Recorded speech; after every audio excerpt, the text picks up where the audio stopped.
真是面朝大海了。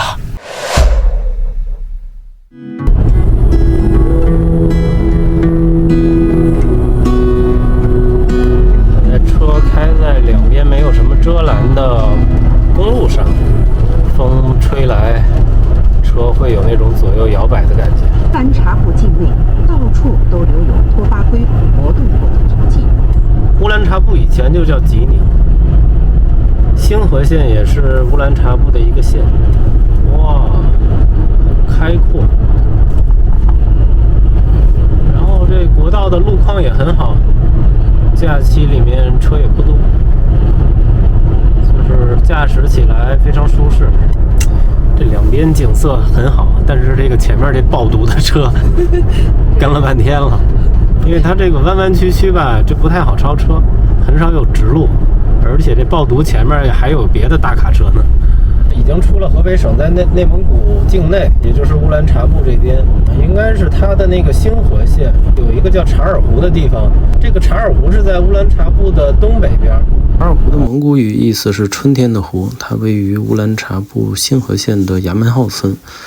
这个湖形成的原因呢，是1958年在这块修建的友谊水库。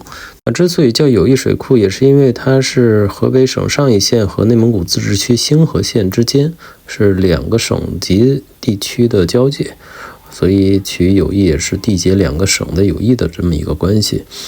但因为它在星河县的牙门号村，所以本地人更多的称呼它为牙门号水库。这个友谊水库呢，现在也就是察尔湖的旅游景区，这个景区也是评为了这个国家4A级景区。但近些年来人会少一些了，所以准备去察尔湖这边。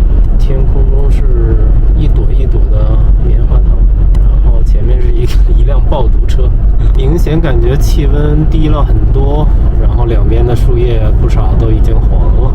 看见一个大的风力发电的风机叶片，真的很大呀。这已经涨水了。顺便也说一下，我们也是后来发现景区关闭的通知，主要的原因也是降水影响，所以拍摄的位置是在察尔湖景区之外，但已经是在察尔湖的湖畔了。正常呢，这条路是这么过来的前面是有路的，但已经涨水了，所以过不去了。这水真的还挺深的然后那边的村庄应该是从另外一边过来的。但能看见这个察尔湖还是非常不错的。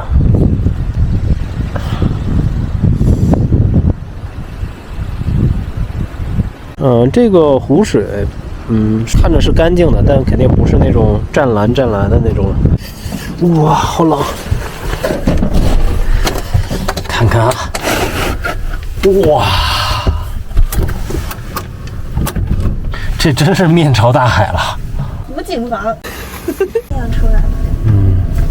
并且已经把这个柴暖开了，会暖和一些。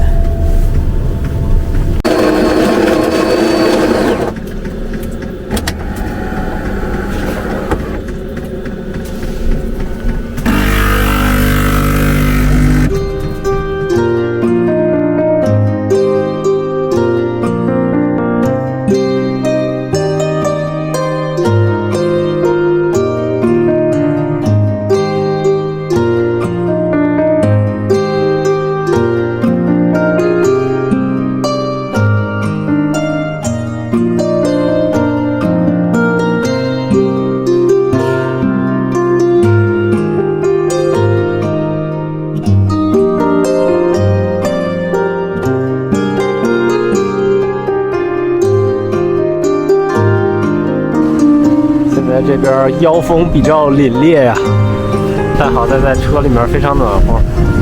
凯尔已经冻得不行了，就在车里面喝着热咖啡，吹着柴暖。景色确实非常好，除了风大一些比较凉之外，我觉得这一块真的是挺适合坐着休息的。外面太冷了，我也回房车里面暖和一下。